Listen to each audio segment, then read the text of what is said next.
Today my wife met my girlfriend. I am a widow. My wife passed away from pancreatic cancer 5 years ago. She was forced to leave behind our two kids, R and H. My wife was the absolute light of my life. We were high school sweethearts, went to the same college, and got married after graduation. We were inseparable. Every day I fell more in love with her. It was like my heart was living outside my body. When she passed, the amount of pain I was in was indescribable. I prayed to go to sleep and not wake up just so I could see her one last time.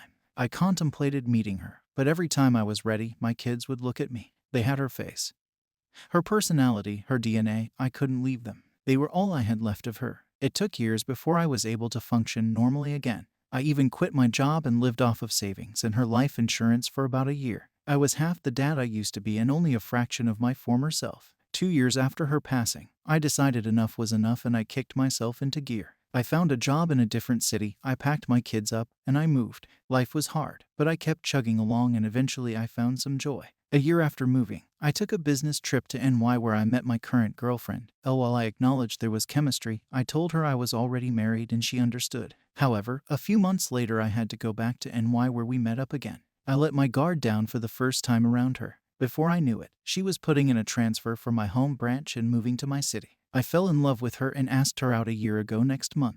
My kids adore her, and though she reminded them she will never take their mom's place, they lovingly call her Mama L. Today was the anniversary of my wife's passing, an extremely hard day for all of us. This morning I walked into the living room to find Elle and my kids waiting for me. The kids were dressed in their church clothes with goofy smiles on their faces and bouquets in hand. Apparently, Elle came up with the idea of a picnic at my wife's grave, an idea that the boys loved as they enjoy going to see their mom. While I was sleeping, they prepared food and flowers, then insisted on wearing their best clothes. I'll admit that I cried at the sight of them. I don't know how I got this lucky twice in a row. I wanted my wife to meet this amazing woman, so I asked Elle to come along and she did. The day that I dread every year turned out to be a humbling reminder of the reason why I stayed on this planet.